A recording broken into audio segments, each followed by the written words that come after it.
But I've said to you many times before, I'm not prepared to live my life on my knees. I'm not. If they're going to come and invest me, come and invest me.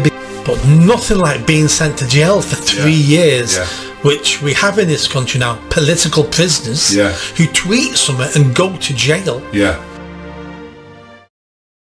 I understand you were also reported for hate, Nick. Hate crime. Nick, but again. I mean, who's watching this that takes the time to report you for hate? I'm amazing. Any idiot's watching me and you. You're now just insulting all of the entire audience. Right, okay. Someone contacted me saying, I've just reported you for hate to YouTube because you were talking about DEI and the lesbian who sunk the New Zealand ship and stuff like that. And do you know what? Initially, my response was, oh shit.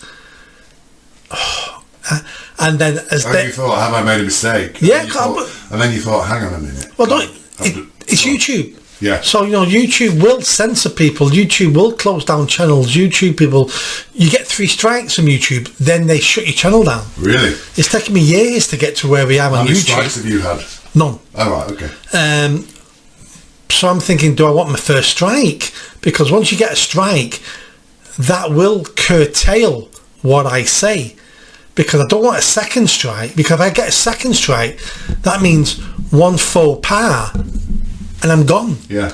Was this actually YouTube saying this to you, or was this somebody? A comment. Oh, a comment. Someone commented to me that I've now reported you to YouTube for hate. Oh, right. Now that was 3, 4, 5 days ago. I've heard nothing off YouTube. Right. But it's. So I understood it was because you'd used the word leather. It was everything on that video. There was quite a lot of pejorative name calling in that. There's been more on this one as well. Well, I wouldn't say no. There wasn't a lot of pejorative name calling. There was one use of the word leather, and for me, that's a collective noun for lesbians. Now, it was comedic. I don't think it was hateful. No, you're right. It was done in the spirit. Yeah. So, but again, when you're talking to these multinational companies like YouTube, there is no nuance with them. It's one thing or the other. But the point I'm trying to make is getting that message saying I've now reported you made me go, oh, and I got over it. But that was probably the point of sending me that message. To try and scare you. To scare me. Yeah. And it does work on social media, apart from on X, because you're always one complaint away from being banned. Yeah. And what that complaint is. And I try to be sensible, and there's nothing I say on here that I wouldn't say to someone's face. I try to be honest to myself and honest to the listeners. But sometimes you don't know where the line is for these multinational Silicon Valley companies. But there's a serious point here, isn't there? I think we've talked about it before, which is this climate of fear that we now all live in, where you and I can have an innocent conversation, have a chat about something, make a joke about something, and I've rewatched that particular video, and it is very funny, I think, even though it says that I'm saying it myself.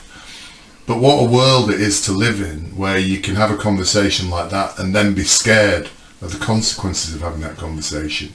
And this is how they're now dealing and driving everybody in society, isn't it? It's about fear. We are controlled by fear, aren't we? And I've got a worse scenario for you. Okay. How about saying things online and you end up in a British jail? Yes. Imagine if that was possible. So forget being cancelled off YouTube and I lose this channel. I mean, that'll be upsetting. Yeah. But nothing like being sent to jail for 3 years, which we have in this country now, political prisoners who tweet something and go to jail. Yeah. And that's the reality, isn't it? There's levels of fear now, aren't there? So the extreme fear now is people know that if they potentially post 2 tweets, if they post a tweet saying Muslims are responsible for the Southport killing or something else like that, if they post a tweet like that, they can end up in jail. And that's happened, we know that. A man was jailed for we've got the details somewhere else, but a man was jailed for 3 years for 2 tweets. you saying the word leather in this potentially thinks you can potentially lose your YouTube channel and your social following, which is, you know, a big part of what you do. That's another example of it. And people are just generally scared in this country about all sorts of, but the financial fear as well is another thing as well. Speeding, parking fines, all this sort of stuff that they're driving. Losing your job in your career, that happened to me 4 years ago. Losing your job in your career, being cancelled. You mentioned BLM, Lessons in Courage. You mentioned BLM and you lost your job. You know, so it's these layers of fear. Even somebody like you now, who is fairly free and liberated, is now scared, or can be scared, when some random incel sitting at home sends you a thing saying, I'm going to report you for hate crime because you use the word lesbian. I mean, it's shocking, isn't it? It is. And are people aware that they are being subjected to this level of fear and threat? Do you think they are aware?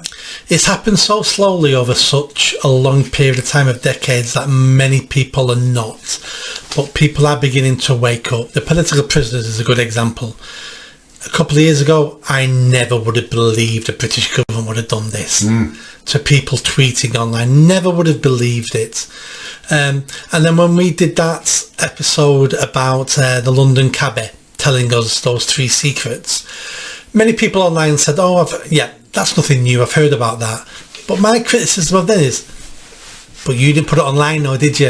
You heard it, but you didn't put it online because suddenly we're scared to talk about that because we think Keir Starmer may lock us up. Do you remember when the press and everybody went after Boris Johnson?